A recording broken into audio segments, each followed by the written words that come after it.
Welcome to PNS Devi kitchen. ఈ రోజు నేను చేస్తున్న రెసిపీ కోనసీమ స్పెషల్ బొమ్మడేలు పులుసు చేస్తున్నాను. దానికి కావాల్సిన ఇంగ్రీడియంట్స్: బొమ్మడేలు ఇవి కట్ చేసుకొని శుభ్రంగా పసుపు ఉప్పు వేసి క్లీన్ చేసి పెట్టుకున్నాను. ఇలా చిన్న చిన్న పీసెస్ కట్ చేసుకొని, కరివేపాకు, ఉల్లిపాయ పచ్చిమిర్చి పీసెస్, ఇది ఉల్లిపాయలు టమాటా పేస్ట్ చేశాను, వేయించి పేస్ట్ చేసుకున్నది ఇది, కారం, చింతపండు రసం, ధనియాలు, జీలకర్ర, వెల్లుల్లి, గసగసాలు ఇలా పేస్ట్ చేసి పెట్టుకున్నాను, పసుపు, ఆయిల్, సాల్ట్. ఈ చాప ముక్కల్లో పసుపు, కారం ఎక్కువ వేసుకోవాలి, బాగుంటుంది కూర.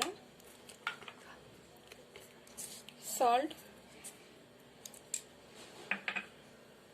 కొంచెం ఆయిల్ కూడా వేస్తున్నాను, ఒక స్పూన్ వేస్తే సరిపోతుంది. ఇది బాగా కలిపి పెట్టుకుందాం. ఈ విధంగా బాగా కలిపి పెట్టుకున్నాను. ఇప్పుడు స్టవ్ వెలిగించుకొని బాండి పెట్టుకుందాం. ఆయిల్ వేస్తున్నాను.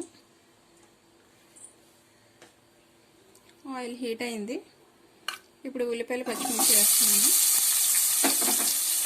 దాంతోపాటు కరివేపాకు కూడా వేస్తాను. దీంట్లో కొంచెం సాల్ట్ వేస్తున్నాను. కొంతసేపు వేసుకున్నాను కదా. ఉల్లిపాయలు బాగా వేగినాయి. ఇప్పుడు ధనియాలు, గసగసాలు, జీలకర్ర, వెల్లుల్లి పేస్ట్ చేసుకున్నాం కదా, అది వేసి వేస్తున్నాను. పచ్చివాసన పోయినంత వరకు వేసుకోవాలి. ఇది కూడా బాగా వేగిపోయింది.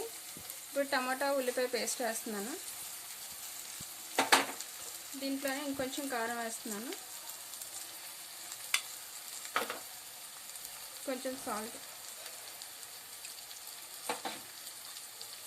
ఇది కూడా బాగా వేగినంత వరకు ఉంచుకుందాం. ఇది కూడా బాగా వేగిపోయింది. చూసారు, ఆయిల్ పైకి తేలుతుంది. ఈ చాప ముక్కలు దీంట్లో వేసేస్తున్నాను.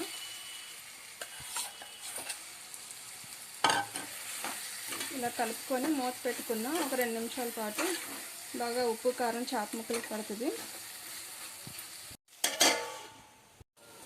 ఈసారి ఇప్పుడు మూత తీసి చూద్దాం.